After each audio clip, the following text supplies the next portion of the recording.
19편입니다. 여호와여 주의 장막에 머물 자 누구오며 주의 성산에 사는 자 누구오니까. 정직하게 행하며 공의를 실천하며 그의 마음에 진실을 말하며 그의 혀로 남을 허물하지 아니하고 그의 이웃에게 악을 행하지 아니하며 그의 이웃을 비방하지 아니하며 그의 눈은 망령된 자를 멸시하며 여호와를 두려워하는 자들을 존대하며 그의 마음에 서운한 것은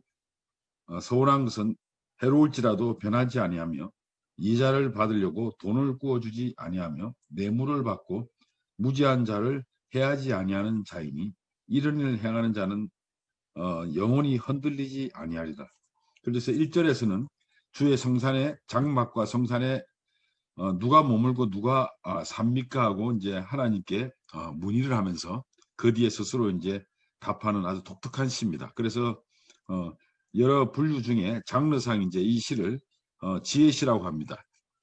그러니까 하나님께 제대로 이제 다가가려고 하는 그런 사람들, 참다운 사람들의 그런 모습에서 이제 이 사람들은 학자들은 대부분 지혜시라고 명명하는데 뭐 그거는 별로 중요한 건 아닙니다. 근데 여러분들이 시를 읽으실 때요, 문자에 한번 좀 관심을 가져보면 좋겠습니다. 비유로 볼 수도 있고 상징으로 볼 수 있지만 그냥 단순하게 우리가 읽어보면 다 알 수 있습니다. 그 우리 현재 입장에서 정말 하나님 어떤 사람이 교회에 가서 예배를 드려야 됩니까? 어떤 사람이 예배를 진정으로 드리는 자가 누구겠습니까? 하고 한번 반문을 해보시면 되겠습니다. 그래서 1절에서는 이제 뭐 굳이 이런 1절에 이런 말들은 누굽니까 하는데 그냥 허공에다가 묻는 것이 아니라 사실은 이제 많은 학자들은 제사 성수에 들어갈 때 제사장에게 이렇게 묻는 그런 형식을 빌었다고 이제 말하고 있습니다. 그래서 또 혹자들은 이 2절 이하의 5절까지를 제사장이 답변한 거로 이렇게 표현도 하기도 하는데 뭐 저 같은 경우는 그렇게 볼 수도 있겠지만 그냥 개인이 혼자 신앙으로 독백할 수도 있다고 생각합니다. 도대체 어떤 사람이 예배를 드려야 되는구나. 맞다. 예배는 이러이러한 사람들이 예배를 드려야 되지 않겠는가. 뭐 이런 식으로 이제 우리가 이야기를 해도 전혀 문제가 안 되겠죠.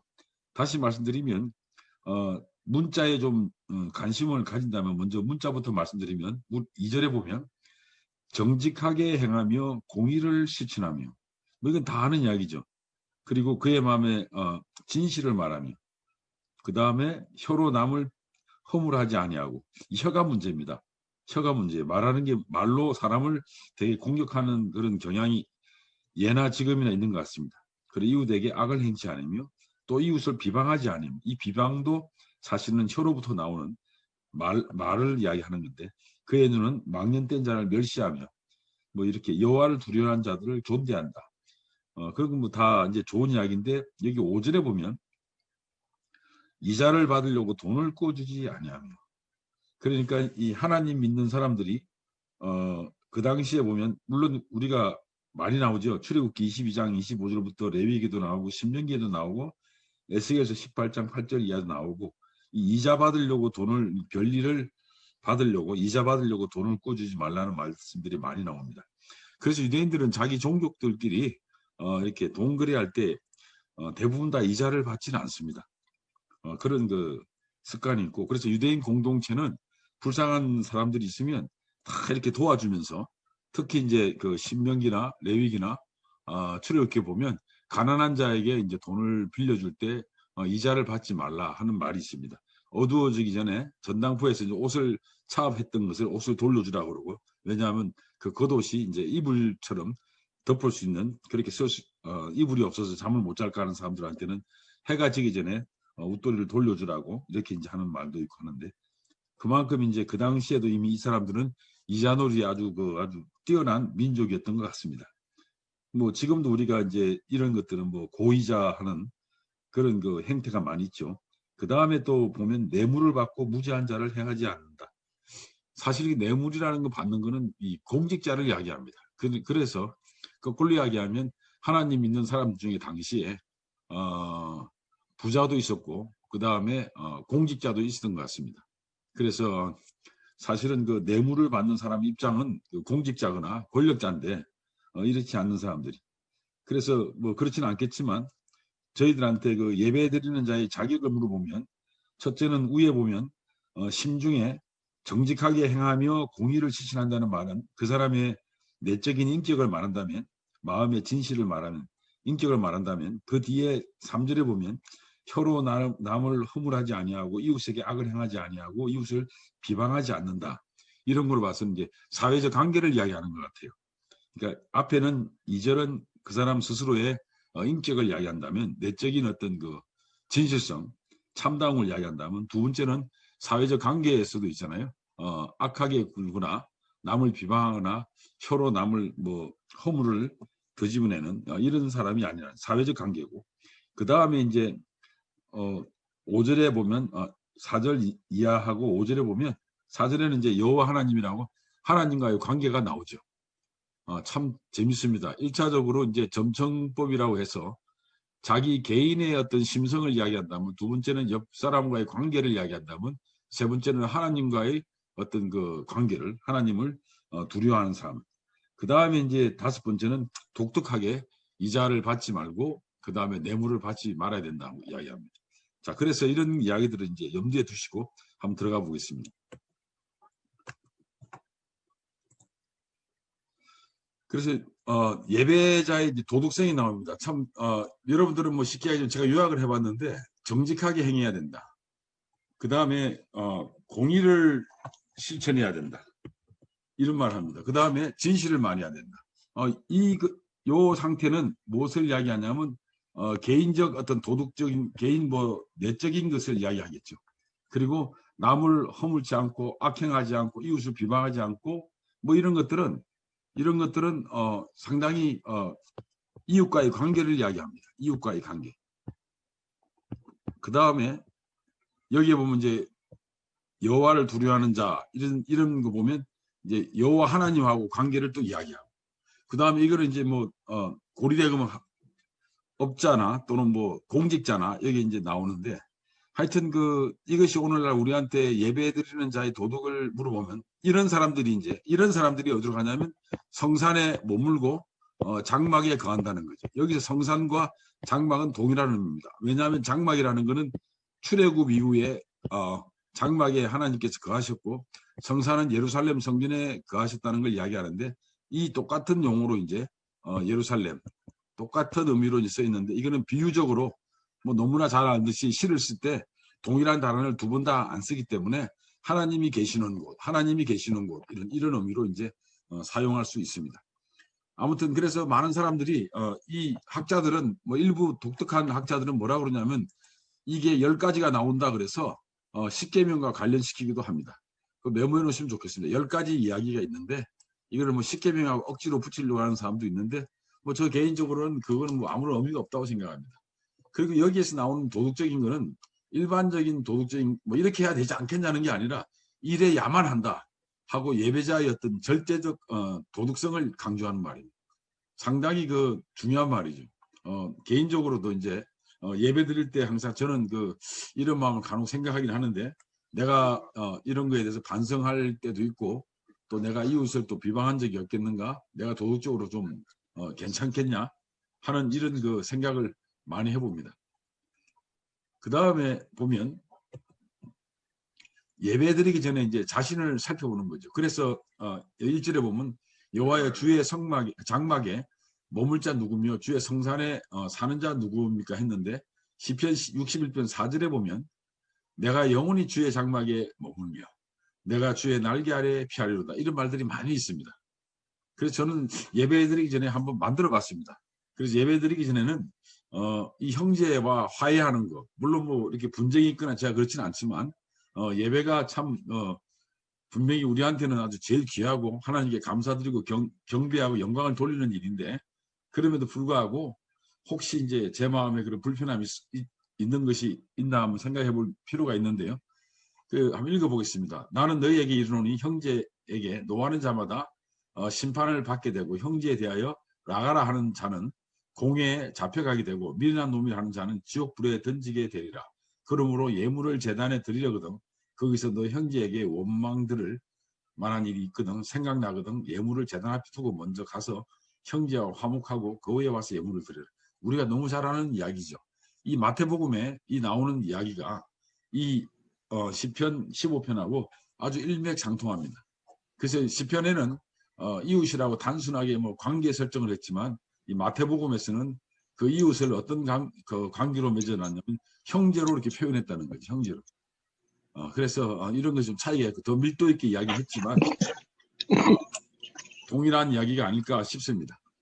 그 다음에 보면 로마서 12장 이하에 보면 뭐라고 나오냐면 우리가 거룩한 산 제물로서 드릴 영적 예배이기 때문에 분명히 우리는 깨끗해야 되겠죠. 물론 뭐 우리가 세상에 살면서 깨끗하게 살고 있다고 이렇게 단정적으로 이야기는 할 수는 없지만 최선을 다해서 노력하려고 하는 그런 마음들이 중요할 것 같습니다. 그래서 읽어보면 형제들아 내가 하나님의 모든 자비하심으로 너희들에게 권하노니 너희 몸을 하나님이 기뻐하시는 거룩한 산 제물로 드리라. 이는 너희가 드릴 영적 예배니라. 너희는 이 세대를 본받지 말고 오직 마음을 새롭게 하여 변화를 받아 하나님의 선하시고 기뻐하시고 온전하신 뜻이 무엇인지를 분별하도록 하나님. 여기서 보면 하나님이 기뻐하시는 거룩한 산 제물이 뭐냐면 여기 15편에 이야기하는 바로 앞의 내용들입니다. 이러이러한 모습들을 가지고 있어야 됩니다. 개인적으로는 진실하고 착하고 그다음 정직하고 그다음 이웃에게는 이런 관계를 설정하고 또 하나님을 두려워하는 이런 마음들을 가지고 예배를 드릴 때 이런 것이 영적 예배가 아니겠냐고 이제 한번 제가 연결을 해 보았습니다. 그래서 이제 예배자의 인격이 나옵니다. 정직하게 행하며 공의를 실천하며 그 마음의 진실을 말하며 사실 그 이 정직과 공의의 기본은 진실인데요. 그래서 에베소 5장 8절에 보면 우리가 왜 정직과 공의의 기본이 진실인데 진실해야 되냐면 우리가 빛의 자녀이기 때문에 그렇다고 생각이 듭니다. 그래서 너희가 전에는 어둠이 되니 이제는 주 안에서 빛이라 빛의 자녀처럼 행동하라. 그러니까 앞에 아까 이야기한 어떤 사람이 예배를 드리고 어떤 사람이 주의 성산에 살고 주의 장막에 거합니까 했더니 어떤 사람이 거하냐면 빛의 자녀이기 때문에 거할 수 있는데 그 빛의 자녀는 바로 이러이러한 10가지 사항을 정직하게 하고 공의롭고 진실을 말하고 남을 뭐 비방하지 아니하고 악행하지 않고 뭐 이런 것들이요. 또 망령된 자를 멸시하고 여호와를 두려워하고 고리대금 업자 하지 않고 또 뇌물을 받지 않는 이런 사람들은 하나님의 자녀이기 때문에 당연히 그렇죠. 그래서 뭐 어떤 이 수업을 하다 보니까 어떤 학생이 그러더라고요. 교수님 그러면 우리 은행원인 사람은 참 문제가 있겠네 하고 이자를 받아 한다고. 그래서 그건 난 모르겠으니까 하나님한테 여쭤보라고 그랬는데요. 그렇게 우스갯소리를 한 적이 있습니다. 빛의 자녀이기 때문에 이런 것들 좀 지키면 좋지 않겠냐. 또 마음에 우리가 최선을 다해야 되지 않겠냐는 생각이 듭니다. 또 하나는 기본적으로는 고린도서 11장 1절처럼 그리스도를 본받는 자이기 때문에 우리는 진실을 말해야 된다. 그래서 이런 말 내가 그리스도를 본받은 자 같이 된 것 같이 너희는 나를 본받은 자가 되라 하니 그리스도를 본받는 자. 이 그리스도를 본받는 자가 당연히 빛의 자녀가 되겠고 빛의 자녀는 당연히 진실해야 되겠고 진실한 자만이 예배를 드릴 수 있지 않습니까?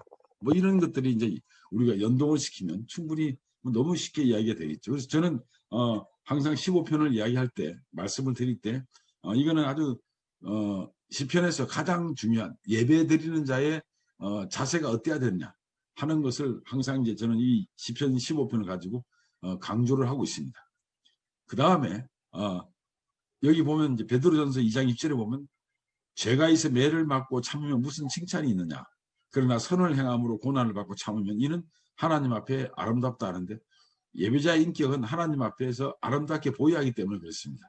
그래서 하나님 앞에 아름답다는 말은 16절에 참 잘 나오는데 이 예배자의 인격이 참 고난을 받더라도 무슨 어려움이 있더라도 이자를 못 받으면 돈을 빌려주는 이자를 못 받으면 손해 아닙니까?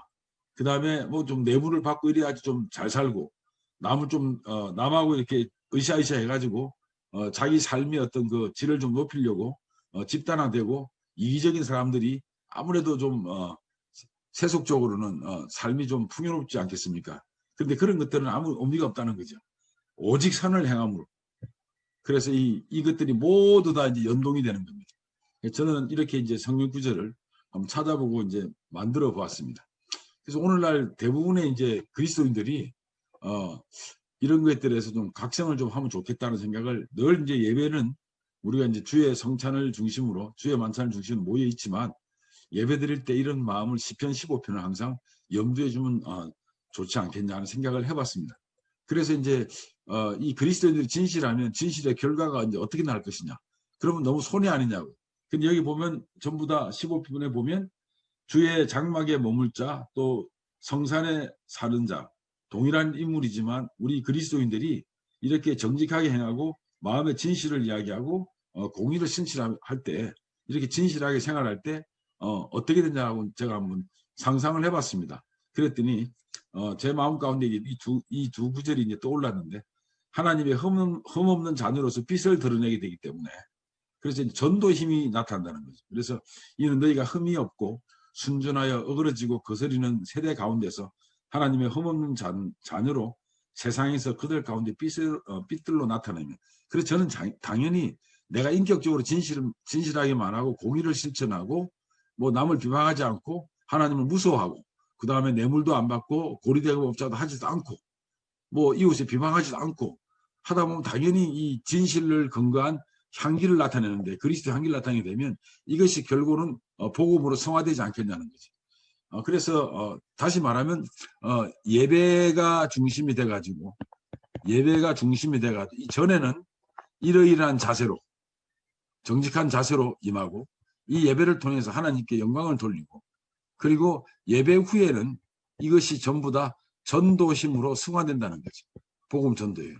그래서 저는 놀랐습니다. 이거 보고. 그래서 예배를 중심으로 해서 예배드린 자가 자기 자신을 살펴보고 인격을 맞추고 그 다음에 조심하고 그 다음에 예배를 드리는 그 에너지가 결국은 전도로 간다는 거예요. 왜냐하면 정직하게 살고 반듯한 사람이 예배를 드릴 건데, 그런 사람들은 당연히 세상 사람들한테 빛으로 나타난다는 거지.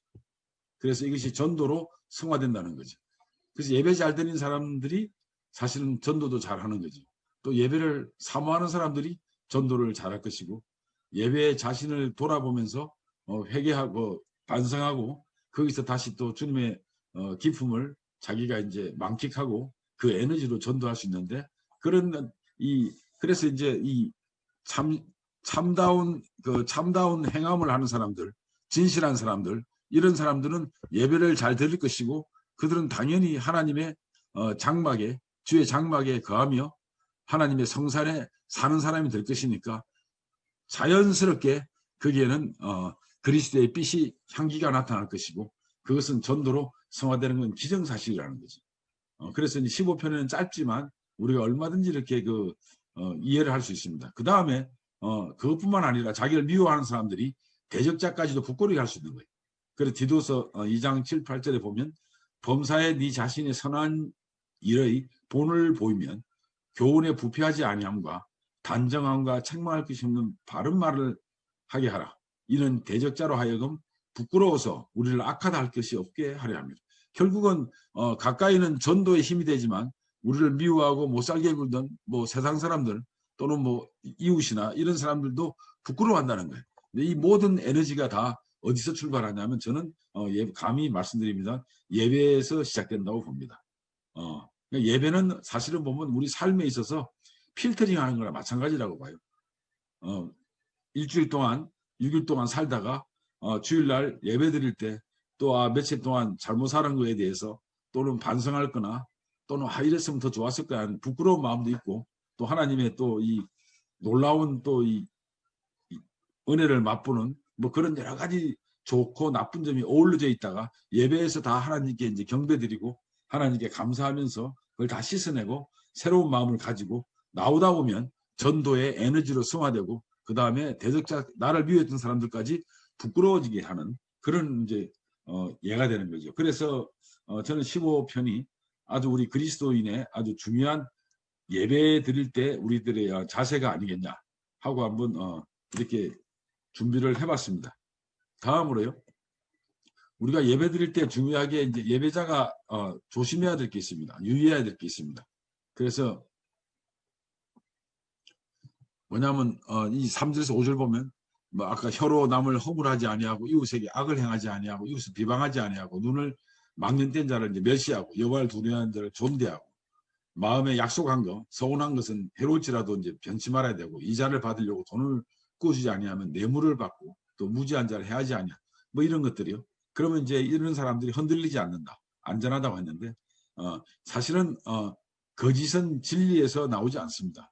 그래서 요한일서 2장 21절을 보면 내가 너희에게 쓰는 것은 너희가 진리를 알지 못하기 때문이 아니라 알기 때문이요. 또 모든 거짓은 진리에서 나오지 않는다. 그러니까 당연히 하나님을 믿고 진리를 아는 우리들은 거짓을 할 수가 없죠.